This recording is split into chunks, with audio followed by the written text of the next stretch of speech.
வணக்கம். சுப்ரீம் செய்திகளுக்காக இரா செல்வமணி. இன்றைய முதன்மை செய்திகள். தேர்தல் நடந்து முடிந்ததை அடுத்து புதுச்சேரி மற்றும் காரைக்காலில் மதுபான கடைகளை இரவு 11 மணி வரை திறந்திருக்க கலால் துறை அனுமதி அளித்துள்ளது. புதுச்சேரி குறிஞ்சிநகர் பகுதியில் நள்ளிரவில் உலா வரும் புலி வேடமிட்ட நாய் வீடியோ வைரலாகி வருகிறது. புதுச்சேரி திருபுவனை காவல் நிலையம் சார்பில் நீர்மோர் பந்தல் திறக்கப்பட்டது. புதுச்சேரி நகரப்பகுதியில் உள்ள கடைகளில் அரசால் தடை செய்யப்பட்டுள்ள போதைப் பொருட்கள் விற்பனை செய்யப்படுகிறதா என போலீசார் திடீர் சோதனை மேற்கொண்டதால் பரபரப்பு ஏற்பட்டது. இனி விரிவான செய்திகள். தேர்தல் நடந்து முடிந்ததை அடுத்து புதுச்சேரி மற்றும் காரைக்காலில் மதுபான கடைகளை இரவு 11 மணி வரை திறந்திருக்க கலால் துறை அனுமதி அளித்துள்ளது. புதுச்சேரியில் நாடாளுமன்ற தேர்தலை முன்னிட்டு தேர்தல் நடத்தை விதிமுறைகள் அமலில் இருந்ததன் காரணமாக மதுக்கடைகள் இரவு 10 மணிக்கே மூட உத்தரவிடப்பட்டது. கடந்த ஏப்ரல் 19ஆம் தேதி புதுவையில் வாக்குப்பதிவு நடந்து முடிந்துவிட்டது. இதனையடுத்து இங்கு மது விற்பனையில் தேர்தல் நடத்தை விதிமுறைகள் தளர்த்தப்பட்டுள்ளன. தேர்தலுக்கு முன்னர் புதுவையில் உள்ள மதுபான கடைகள் இரவு 11 மணி வரை செயல்பட்டு வந்தன. சுற்றுலா உரிமம் பெற்ற பார்கள் இரவு 12 மணி வரை இயங்கி வந்தன. கடந்த வாரம் வாக்குப்பதிவு முடிந்தபோதும் தேர்தல் நடத்தை விதிமுறைகள் தளர்த்தப்படாமல் இருந்ததால் மதுபான கடைகள் இரவு 10 மணிக்கு மூடப்பட்டன. இந்த நிலையில் வாக்குப்பதிவு நிறைவடைந்து விட்டது என்பதால் மதுக்கடைகளை மீண்டும் இரவு 11 மணி வரை திறந்து வைக்க அனுமதிக்க வேண்டும் என்று கலால் துறை சார்பில் தேர்தல் துறையிடம் கோரிக்கை விடுக்கப்பட்டது. கலால் துறை விடுத்த வேண்டுகோளை ஏற்று புதுவை, காரைக்கால் பகுதிகளில் உள்ள மதுபான கடைகள் இரவு 11 மணி வரை இயங்க அனுமதிக்கப்பட்டுள்ளது. கலால் துறை துணை ஆணையர் மேத்யூ பிரான்சிஸ் இதற்கான அதிகாரப்பூர்வ உத்தரவை வெளியிட்டுள்ளார்.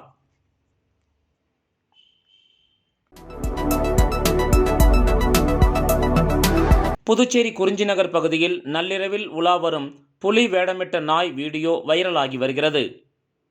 சமீப காலமாக தமிழகத்தில் சிறுத்தையின் நடமாட்டம் அதிகமாக இருந்து வருவதால் மக்கள் பெரும் அச்சத்தில் இருந்து வருகின்றனர். இந்த நிலையில் புதுச்சேரியில் நகரப்பகுதியில் உள்ள குறிஞ்சிநகர் பகுதியில் நாய்க்கு புலி வேடமிட்டு உலாவ விட்டு வருகின்றனர். இந்த நாய் அப்பகுதியில் உள்ள பல்வேறு தெருக்களில் சுற்றித் திரிந்து வருகின்றது. இதனை சட்டென்று பார்க்கும் பொதுமக்கள் அச்சமடைந்து வருகின்றனர். அதன் பிறகு உற்று நோக்கி பார்க்கும்போது நாய்க்கு வேடமிட்டது என நிம்மதியாக செல்லக்கூடிய சூழல் ஏற்பட்டுள்ளது. இந்த வீடியோவை பதிவிட்டு சமூக வலைதளங்களில் பரப்பி வருகின்றனர்.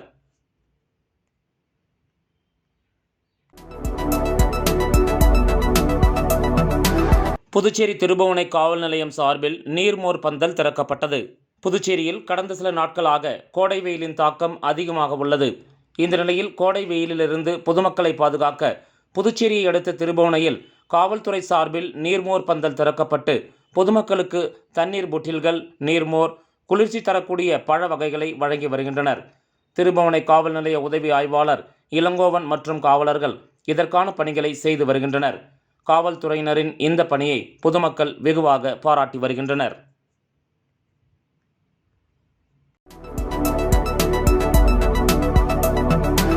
புதுச்சேரி நகரப்பகுதியில் உள்ள கடைகளில் அரசால் தடை செய்யப்பட்டுள்ள போதைப் பொருட்கள் விற்பனை செய்யப்படுகிறதா என போலீசார் திடீர் சோதனை மேற்கொண்டதால் பரபரப்பு ஏற்பட்டது.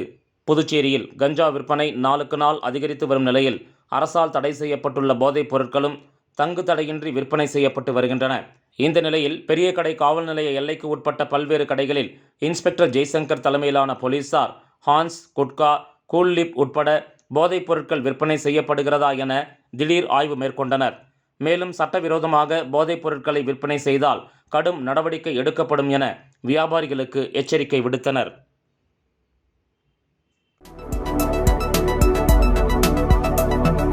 விழுப்புரம் மாவட்டம் திண்டிவனத்தை அடுத்த முன்னூர் கிராமத்தில் அமைந்துள்ள அருள்மிகு ஸ்ரீ ஓம் சக்தி அங்காளம்மன் சித்தர் பீடத்தில் 4ஆம் ஆண்டு பால்குட துவக்க விழா வெகு விமரிசையாக நடைபெற்றது.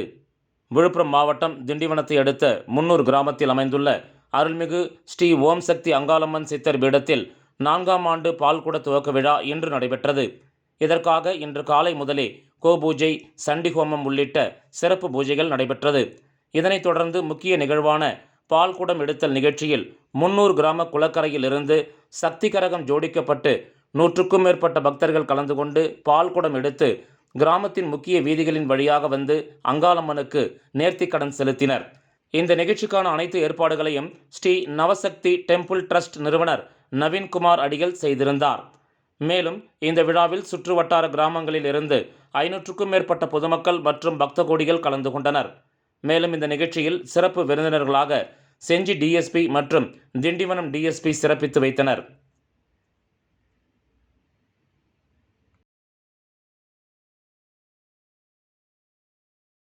விளம்பர இடைவேளைக்கு பிறகு செய்திகள் தொடரும்.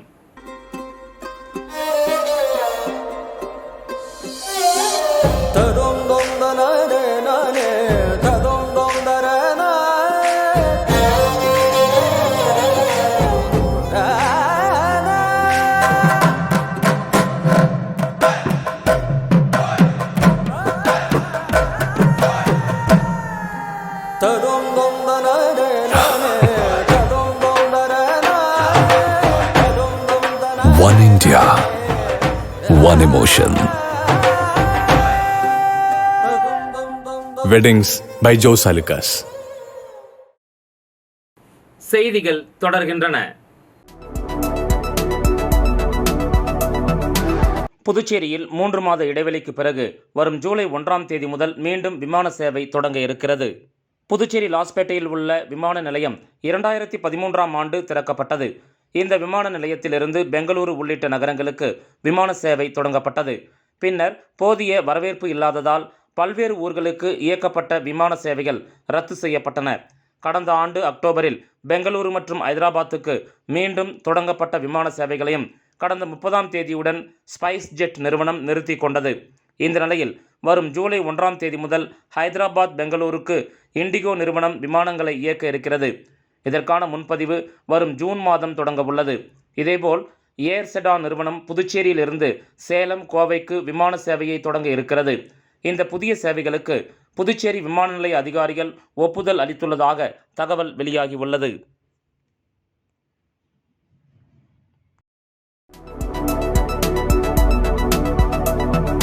கணுவாப்பேட்டை புதுநகர் பகுதியில் அமைந்துள்ள அருள்மிகு ஸ்ரீ புத்துமாரியம்மன் ஆலய 16ஆம் ஆண்டு உற்சவத்தினை முன்னிட்டு பார்சாகை வார்த்தல் நிகழ்ச்சி நடைபெற்றது. புதுச்சேரி மாநிலம் வில்லியனூர் கணுவாப்பேட்டை புதுநகர் பகுதியில் 3வது பிளாட் திருக்காஞ்சி வீதியில் எழுந்தருளி உள்ள அருள்மிகு ஸ்ரீ புத்துமாரியம்மன் ஆலய 16ஆம் ஆண்டு உற்சவத்தினை முன்னிட்டு பார்சாகை வார்த்தல் விழா நடைபெற்றது. முன்னதாக நேற்று கணபதி ஹோமம், அம்மனுக்கு விசேஷ ஆராதனைகள், அதனைத் தொடர்ந்து கொடியேற்றுதல் நிகழ்ச்சி நடைபெற்றது. தொடர்ந்து இன்று காலை கரக ஊர்வலம் நடைபெற்று அம்மனுக்கு பார்சாகை வார்த்தல் நிகழ்ச்சி நடைபெற்றது. இதில் திரளான பெண்கள் கலந்து கொண்டு அம்மனுக்கு கூழ் ஊற்றி தங்களது வேண்டுதலை நிறைவேற்றினர். இதனைத் தொடர்ந்து பாவாடை ராயனுக்கு கும்பம் கொட்டுதல் நிகழ்ச்சியும், அதனைத் தொடர்ந்து இரவு மின்விளக்கு அலங்காரத்துடன் சுவாமி வீதி உலா நிகழ்ச்சியும் நடைபெற்றது. இந்த நிகழ்ச்சியில் திரளான பக்தர்கள் கலந்து கொண்டு சாமி தரிசனம் செய்தனர்.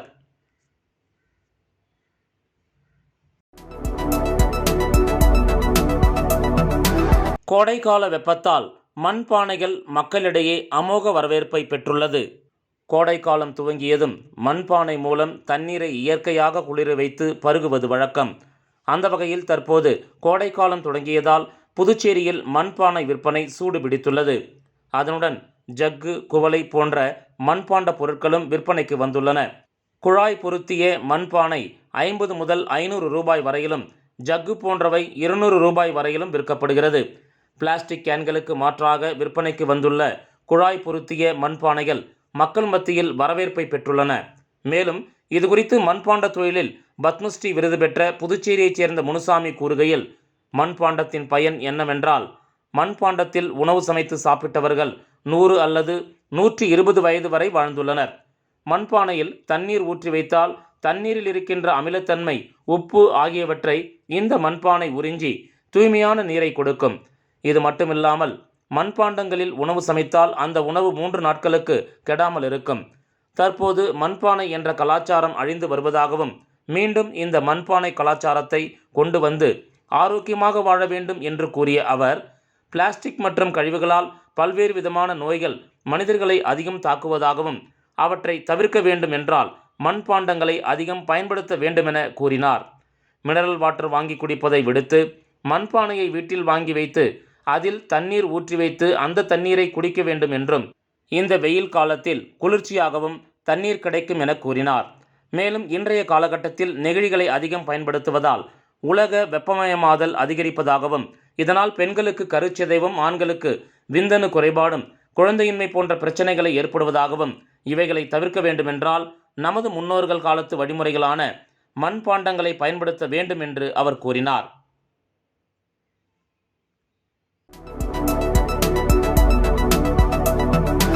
பிறந்த தேதியில் திருத்தம் செய்த ஓய்வு பெற்ற கல்வித்துறை அலுவலர் மீது லஞ்ச ஒழிப்புத்துறை போலீசார் வழக்கு பதிவு செய்துள்ளனர். காரைக்கால் மாவட்ட முதன்மை கல்வி அலுவலகத்தில் இளநிலை கணக்கு அதிகாரியாக பணியாற்றிய ஓய்வு பெற்றவர் ரம்பா ராஜேந்திரன். இவர் தனது பணிக்காலத்தை நீட்டிக்க அவரின் சேவை புத்தகத்தில் பிறந்த தேதியை திருத்தம் செய்ததாக கூறப்படுகிறது. இதுகுறித்து காரைக்கால் மாவட்ட முதன்மை கல்வி அதிகாரி விஜயமோகனா லஞ்ச ஒழிப்பு காவல் நிலையத்தில் புகார் அளித்தார். அதன் பேரில் லஞ்ச ஒழிப்பு போலீசார் ரம்பா ராஜேந்திரன் மீது வழக்கு பதிவு செய்து விசாரணை மேற்கொண்டு வருகின்றனர்.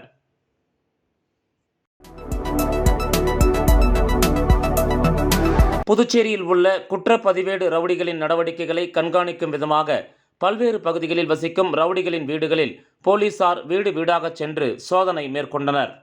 புதுச்சேரி மாநிலத்தில் உள்ள ரவுடிகள் குற்ற சம்பவங்களில் ஈடுபட்டு தமிழகத்திலும் அங்கிருந்து புதுச்சேரியிலும் தஞ்சம் அடைவது தொடர்ச்சியாக நடைபெற்று வருகிறது. மேலும் குற்றப்பதிவேடு ரவுடிகளின் நடவடிக்கைகளை கண்காணிக்கும் வகையில் அடிக்கடி போலீசார் ரவுடிகளின் வீடுகளில் சோதனை மேற்கொண்டு வருகின்றனர். இந்த நிலையில் பெரியகடை, ரெட்டியார்பாளையம், முதலியார்பேட்டை, லாஸ்பேட்டை உட்பட பல்வேறு காவல் நிலைய எல்லைக்கு உட்பட்ட பகுதிகளில் உள்ள ரவுடிகளின் வீடுகளில் போலீசார் அதிரடி சோதனையில் ஈடுபட்டனர். சோதனையின் போது தமிழகத்தில் குற்றம் செய்து தலைமறைவாக உள்ள ரவுடிகள் வீட்டில் தங்கியுள்ளனரா, ஆயுதங்கள், வெடிகுண்டு, கஞ்சா உள்ளிட்ட போதைப் பொருட்கள் ஏதேனும் பதுக்கி வைக்கப்பட்டுள்ளதா, ஊருக்குள் தடை செய்யப்பட்ட ரவுடிகள் யாரேனும் தடையை மீறி ஊருக்குள் வந்துள்ளனரா என்பது குறித்து விசாரணை செய்து சோதனை மேற்கொண்டனர். அதேபோல் ரவுடிகளின் தற்போதைய நடவடிக்கைகள் குறித்து அவர்களின் குடும்பத்தாரிடம் போலீசார் கேட்டறிந்தனர்.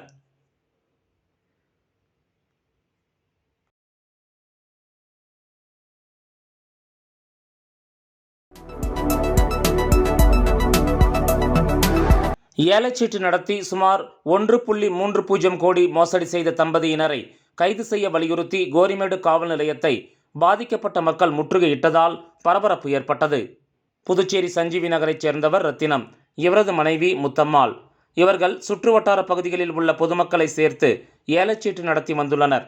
இந்த ஏலச்சீட்டில் அப்பகுதியில் உள்ள சுமார் 80க்கும் மேற்பட்ட பொதுமக்கள் மாதம் பணம் கட்டி வந்தனர்.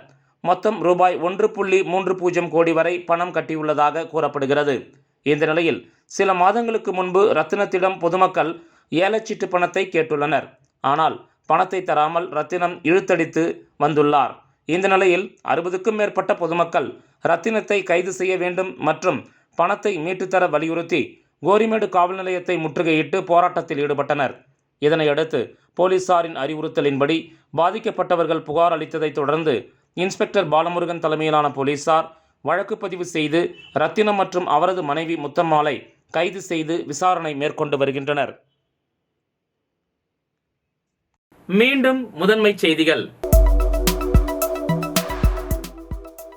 தேர்தல் நடந்து முடிந்ததை அடுத்து புதுச்சேரி மற்றும் காரைக்காலில் மதுபான கடைகளை இரவு 11 மணி வரை திறந்திருக்க கலால் துறை அனுமதி அளித்துள்ளது. புதுச்சேரி குறிஞ்சிநகர் பகுதியில் நள்ளிரவில் உலா வரும் புலி வேடமிட்ட நாய் வீடியோ வைரலாகி வருகிறது. புதுச்சேரி திருபுவனை காவல் நிலையம் சார்பில் நீர்மோர் பந்தல் திறக்கப்பட்டது. புதுச்சேரி நகரப்பகுதியில் உள்ள கடைகளில் அரசால் தடை செய்யப்பட்டுள்ள போதைப் பொருட்கள் விற்பனை செய்யப்படுகிறதா என போலீசார் திடீர் சோதனை மேற்கொண்டதால் பரபரப்பு ஏற்பட்டது. இந்த செய்தி அறிக்கை இத்துடன் நிறைவு பெறுகிறது. வணக்கம்.